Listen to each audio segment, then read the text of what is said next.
శ్రీ గురుభ్యో నమః. శ్రీ మహాగణాధిపతయ నమః. దేవప్రశ్న వీక్షకులు స్వాగతం. మీనరాశి. ఈ మీనరాశిలో పూర్వభద్ర నక్షత్రం 4వ పాదం, ఉత్తరాభద్ర 4 పాదాలు, రేవతి నక్షత్రం 4 పాదాలు ఉంటాయి. మీ అందరికీ రాబోయే పరాభవన సంవత్సరం ఏ విధంగా ఉంటుంది, ఫలితాలు ఎలా ఉంటాయి చూద్దాం. మిత్రులు, మీ అందరికీ ముందుగా నూతన సంవత్సర ఉగాది శుభాకాంక్షలు. ఈ సంవత్సరం అంతా మీరందరూ కూడా ఆరోగ్య శ్రేయాలతో ఉండాలి, సకల శుభాలు కలగాలని కోరుకుంటూ ఈ సంవత్సరం ఫలితాలు మీకు ఎలా ఉంటాయో చూద్దాం. ఈ సంవత్సరంకి అది ఈ పేరు పరాభవనామ సంవత్సరం. కుటుంబంలో మీరు పెద్దవాళ్ళు అయి ఉంటే, ఉద్యోగులు పెద్ద స్థాయిలో ఉండుంటే, రాజకీయాల్లో పదవుల్లో ఉండుంటే, ఉన్నతమైన స్థానాల్లో ఉన్నట్లయితే కొంత ఇబ్బందికరమైన వాతావరణం ఎదుర్కొనే అవకాశం, మీ చుట్టూ ఉండేవాళ్ళు మీకు సపోర్ట్ చేయనటువంటి పరిస్థితి, అంతర్గత శత్రువులు ఎక్కువగా ఉంటారు. కుటుంబంలో కానీ సమాజంలో కానీ అంతర్గత శక్తులు ఎక్కువగా ఉంటారు. శత్రువులు గుర్తించి జాగ్రత్త పడండి. ఈ రాశి ఫలితాల్లో సాధారణంగా మనం గురుడు, శని, రాహుకేతు మాత్రమే కాకుండా నవనాయకుల్లో కూడా కొంతమంది మనకి ఏ విధంగా ప్రభావం చూపిస్తారో చూడాలి. సమాజం యొక్క ప్రభావం మీ మీద ఎలా ఉంటుంది. మీ రాశి అధిపతి గురుడు, ఈ సంవత్సరాధిపతి కూడా రాజు కూడా గురుడే. అందువల్ల సమాజంలో సముచిత స్థానం లభిస్తుంది. మీకు ఇష్టం ఉన్నా ఇష్టం లేకపోయినా, ఆసక్తి ఉన్నా ఆసక్తి లేకపోయినా గౌరవం పొందుతారు. పెద్దవాళ్ళ సహాయ సహకారాలు పొందుతారు, సలహాలు పొందుతారు. నేనున్నాను అని మీకోసం ఉండేవాళ్ళు ఉంటారు. మీకు విచిత్రం ఏమిటంటే, మీ రాశిధిపతి గురుడు, మంత్రి, ఈ సంవత్సరానికి అధిపతి గురుడు, మంత్రి కుజుడు, సైన్యాధిపతి చంద్రుడు, పురోహితుడు శుక్రుడు, దైవజ్ఞుడు చంద్రుడు. వీటిల్లో ఈ 5గురిలో 4 గ్రహాల సపోర్ట్ మీకుంది. మీరు ఎవరితో మాట్లాడినా మాట్లాడకపోయినా, ఎవరిని కలిసినా కలవకపోయినా వాళ్ళందరూ వాళ్ళే వచ్చి మీకు సహాయాలు సలహాలు అని చెప్తూ ఉంటారు. అయితే మీరు ఎంతవరకు వాటిని పాటిస్తారు, ఎంతవరకు తీసుకుంటారు అనేది ముఖ్యం. ఇందులో ఉత్తరాభద్ర నక్షత్రం వాళ్ళు ఏ ఒక్క మంచి పని చేయరు, మంచి సలహా వినరు, మంచి మాటలు వినరు. పూర్వభద్ర వాళ్ళు, రేవతి వాళ్ళు కొంతవరకు పర్వాలేదు. రేవతి వాళ్ళు అవసరానికి తగినట్టుగా స్పందిస్తారు, ప్రతిదానికి స్పందించరు. పూర్వభద్ర వాళ్ళు జాగ్రత్తగా ఉంటారు. నెగిటివిటీ చాలా వరకు తగ్గుతుంది. వాళ్ళకి మంచి సలహాలు ఇస్తారు. ముఖ్యంగా మీకు మంత్రి కుజుడు అవ్వడం మూలంగా ఫైనాన్షియల్ మ్యాటర్లో మంచి సలహాలు వస్తూ ఉంటాయి. మీరు ఇంప్లిమెంట్ చేసుకోండి వాటిని. అలాగే సైన్యాధిపతి చంద్రుడు, పిల్లలే మీకు సహకారం చేస్తారు, ఇంట్లో వాళ్ళే మీకు సహకారం చేస్తారు. 1 మ్యాన్ ఆర్మీ అంటే ఎవరైనా ఒక్కడే ఎప్పుడూ పోరాడలేడు. బయట వాళ్ళతో ఇంట్లో కానీ కుటుంబ సభ్యులందరూ కూడా, ఓ మగవాడు కానీ ఓ స్త్రీ కానీ సక్సెస్ఫుల్గా లీడ్ చేస్తున్నారంటే ఫ్యామిలీ మెంబర్ సపోర్ట్ లేకుండా ఎవరు ఏది చేయలేరు. నేను గత సంవత్సరం 3 సార్లు సత్యండి పారాయణ చేసి హోమం చేశాను. నా ఫ్యామిలీ మెంబర్ సపోర్ట్ లేకుండా నేను చేయలేను కదా. 300 చండీ పారాయణ చేసి 3 సార్లు 30 హోమాలు అంటే చిన్న మాట కాదు. అలాగా ఫ్యామిలీ మెంబర్ సపోర్ట్ అనేది మీకు చాలా ఎక్కువగా ఉంటుంది సంవత్సరం అంతా కూడా. అలాగే మీకు గైడెన్స్ ఇచ్చేవాళ్ళు, మీరు ఏం చేయాలి, ఎలా చేయాలి, మార్గదర్శనం చేసేవాళ్ళు కూడా మీకు సపోర్ట్ ఉంటుంది, బాగుంటుంది. అయితే మీకు ఆదాయం 14, వ్యయం 11, సంపాదన పర్వాలేదు, స్థిరమైన ఆదాయం వస్తుంది, కొత్త మార్గాల్లో ఆదాయం వస్తుంది, గౌరవప్రదమైన ఆదాయం, గౌరవభృతులు, సన్మానాలు, స్కాలర్షిప్లు ఇలాంటివి ఉంటాయి కదా, అలాంటివి పొందే అవకాశం ఉంటుంది. రాజ్యభోజం 7, అవమానం 2. గౌరవప్రదంగానే రావాల్సిన ఎక్కువ గౌరవం వస్తుంది. మీరు మహానుభావులు అయినా కాకపోయినా కానీ అందరూ మేము మహానుభావులు అంటూ ఉంటారు. చాలా గొప్పవాళ్ళని చేసి ఇవ్వవలసిన ఎక్కువ గౌరవం ఇస్తూ ఉంటారు. ఆ విధంగా మీకు ఈ నవనాయకులు 5గురు కూడా మీకు ఉపయోగపడతారు. ఇకపోతే మనం ప్రధానంగా గురు, శని, రాహుకేతులు ఫలితాలు తీసుకున్నట్లయితే ఈ సంవత్సరం అంతా మీ జన్మరాశిలో శనిగ్రహ సంచారం. ప్రస్తుతం ఉత్తరాభద్ర నక్షత్రం సంచారం, తర్వాత రేవతి వెళ్తాడు శని, మళ్ళీ పక్కన ఉత్తరాభద్ర, మళ్ళీ రేవతి నక్షత్రంలో సంచారం. ఉత్తరాభద్ర రేవతి వాళ్ళకి శని యొక్క పీడ చాలా ఎక్కువగా ఉంటుంది.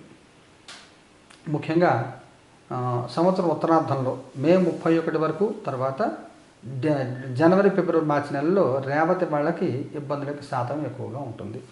శని ఉత్తరాభద్ర సంచారం చేసేంతకాలం కూడా రేవతి వాళ్ళకి ఇబ్బంది ఎక్కువ ఉంటుంది. ఈ జన్మరాశి శనిగ్రహ సంచారం మూలంగా తేజోహాని, మతిభ్రంశం అంటే ముఖం కళతప్పిపోవడం, డల్గా కనపడడం, యాక్టివ్గా లేకపోవడం, మతిభ్రంశం అంటే పిచ్చెక్కడం కాదు, మర్చిపోవడం లాంటిది. డెమినేషియా అంటాం కదా, అయోమయానికి గురవుతూ ఉండడం. ఒక్కొక్కసారి ఒక రోడ్లో వెళ్తున్నాం, మనం ఎక్కడున్నా మనకు అర్థం కాదు, మర్చిపోతాం మనం, ఆలోచన ఎక్కడికో పోయి. ఇలాగా చేయవలసిన పని చేయకుండా ఇంకో పని చేయడం, అని వదిలేసి ఇంట్లో కూర్చోవడం, నాకేం వద్దనడం, ఇలాంటి పనులను చేస్తూ ఉంటారు. మనసు పీడ కలుగుతుంది, భయం కలుగుతూ ఉంటుంది. వృధా భయం. ఎందుకు భయం ఎందుకు వచ్చిందో అర్థం కాదు. అనారోగ్యాలు అవుతాయి. మన మీద మనకే తెలియని బాధ వస్తూ ఉంటుంది కొంతమందికి. ఎందుకంటే సడన్ కొంతమంది చాలా దుఃఖం వస్తుంది. నేను ఒకప్పుడు చాలా గొప్పగా బతికిన వాళ్ళు, చాలా పని చేసిన వాళ్ళు, చాలా గొప్ప వాళ్ళు డిపెండ్ అయ్యేసరికి ఓ మంచం మీద పడుకొని అనారోగ్యంతో ఉండి నేను డిపెండెంట్ అయిపోయానే, స్వతంత్రంగా ఏం చేయాలి, దుఃఖం వచ్చేస్తుంది మనసులో. అలాంటి దుఃఖం కలుగుతూ ఉంటుంది. ఆ దుఃఖాన్ని వ్యక్తం చేయలేక అందరినీ తిట్టి విమర్శించి బంధువైరం గొడవలు పెట్టేసుకుంటూ ఉంటారు. కొంతమందికి కొత్త వ్యసనాలు అలవాటయ్యే అవకాశం ఉంది. డబ్బు సంపాదించిన వ్యసనం మంచిది, ఖర్చు పెట్టడం వ్యసనం మంచిది కాదు. ఈ బెట్టింగులు ఇలాంటి వాటి ప్యాకెట్లో వాటి డబ్బులు వ్యసనాలు ఇలాగా ఇవన్నీ కూడా జనరల్ సెంజ్ ఉన్నప్పుడు ఇబ్బంది పెడతాడు. అలాగే 12వ స్థానంలో రాహుగ్రహ సంచారం కూడా వ్యతిరేకం.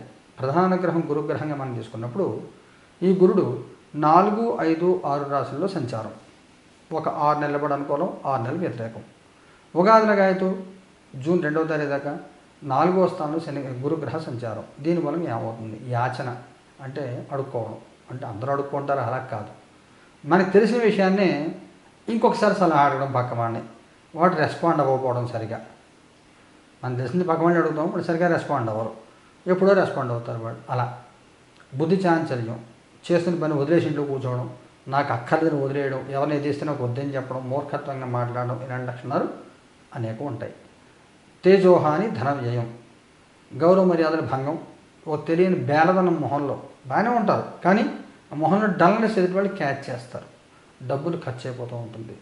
ఉన్న ప్లేస్ మారిపోవడం, ఉన్న గౌరవాన్ని వదిలేసుకోవడం, నాకు వద్దు, నాకు ఏమేమి అక్కర్లేదు అని వదిలేయడం, సడన్గా యాక్టివ్ లైఫ్ నుండి డిస్కనెక్ట్ అయిపోవడం, గొడవలు, అనవసరం గొడవలు పెట్టుకోవడం, ఇవన్నీ కూడా 4వ స్థానం గురుగ్రహ సంచారం గత సంవత్సర కాలంగా ఉంది. జూన్ 2వ తారీఖు దాకా ఇదే పరిస్థితి కొనసాగుతుంది. జూన్ 2 తర్వాత గురుడు 5వ స్థానంలోకి వెళ్తాడు. దీని మూలంగా ధనలాభాలు కలుగుతాయి, ఐశ్వర్యం పడుతుంది, స్థిరమైన ఐశ్వర్యం పడుతుంది. మీరు చేయవలసిన పని ఏదైతే ఉందో సొంత పనులు మీరు చేసుకుంటూ ఉంటారు. కుల ధర్మాలు ఇవన్నీ ఆచరిస్తారు. ఉపాసన మార్గంలో ఎవరైతే ఉంటారో జపాలు మంత్రానుష్ఠానం చేసుకునే వాళ్ళు వాళ్ళకి చాలా బాగుంటుంది. కుటుంబ సౌఖ్యం ఉంటుంది. కుటుంబంలో వివాహాలు శుభకార్యాలు జరుగుతాయి. మీ పెళ్ళి కావద్దు, మీ పెళ్ళి అవ్వడం, మీకు పెద్దవాళ్ళు ఏంటి మీ పిల్లల పెళ్ళి అవ్వడం, ఇలాంటివన్నీ జరుగుతూ ఉంటాయి, బాగుంటుంది. తర్వాత అక్టోబర్ 31 నుంచి అతిచార గమనం మూలంగా జనవరి 24వ తారీఖు దాకా 6వ స్థానంలో సంచారం. దీంతో సంతానంతో, భార్యతో గొడవలు, కుటుంబంలో కలహాలు, దొంగదనాలు, నష్టపోవడము, ఉద్యోగంలో పెద్దవాళ్ళతో గొడవలు, ఇంట్లో పెద్దవాళ్ళతో గొడవలు, ఇవన్నీ కూడా ఇబ్బందుల యొక్క సాధన ఉంటుంది. మొత్తమే చూసుకుంటే ఈ గురుగ్రహ సంచారం జూన్ 2 నుంచి అక్టోబర్ 31 వరకు, తిరిగి జనవరి 24 సంవత్సరం చివరి వరకు పూర్తి అనుకూల స్థాయి ఉంది. ఇదే సమయంలో రాహువు 12వ స్థానంలో సంచారం డిసెంబర్ 5 వరకు, కేతుగ్రహంకి అనుకూలత ఉంది. అందువల్ల చేసే పుణ్యకర్మలు ఫలించి రావాల్సిన కష్టం కొంత తగ్గుతూ ఉంటుంది. అయితే రాహు 11వ స్థానానికి వెళ్తారు డిసెంబర్ 5 తర్వాత. అక్కడి నుంచి కొంత అనుకూలత రాహువు వల్ల కలుగుతుంది. ముఖ్యంగా శనిగ్రహం వల్ల వచ్చే ఇబ్బందులు, గురుగ్రహం వల్ల వచ్చే ఇబ్బందులు తట్టుకోవడం కోసం రాహుగ్రహం యొక్క బలం కొంత ఉపయోగపడుతుంది. ఒక మొండితనం, మూర్ఖత్వం, ఎవరి మాట వినకుండా మీరు చేసింది మీరు తోచింది మీరు చేయడం, వీటి వల్ల మీరు రక్షించబడతారు. రాహుగ్రహ సపోర్ట్ మూలంగా రక్షించబడతారు. అందువల్ల పర్వాలేదు, చిన్న చిన్న ఇబ్బందులు ఉంటాయి, తట్టుకోవాలి.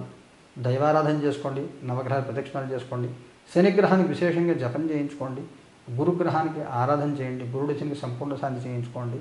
అలా చేయించుకోలేని వాళ్ళు మన దేవప్రశ్న కార్యాలయంలో నెలకి 2 సార్లు జరిగేటువంటి నవగ్రహ నక్షత్ర పరిహారంలో పాల్గొన్నట్లయితే వీటిని తట్టుకునే శక్తి వస్తుంది, కొంత ఉపశమనం కలుగుతుంది. పూర్తిగా దోషం అయితే పోదు, కొంత ఉపశమనం కలుగుతుంది. ఈ టారో రీడింగ్లో మనం చెప్తున్నటువంటి నవగ్రహ నక్షత్ర పరిహార హోమాలను కూడా నెలకి 2 సార్లు జరుగుతాయి. లెవెటీగా కష్టం వస్తుంది, మీరు చూస్తూ ఉంటుంటారు. దీంట్లో ఎవరైనా పాల్గొనవచ్చు. మీరు పాల్గొనాలనుకుంటే స్క్రీన్లో ఉన్న నెంబర్ మీరు ఫోన్ చేసి వివరాలు చెప్పడం జరుగుతుంది. మీ అందరికీ సకల శుభాన్ని జరగాలని కోరుకుంటూ శుభం భూయాత్.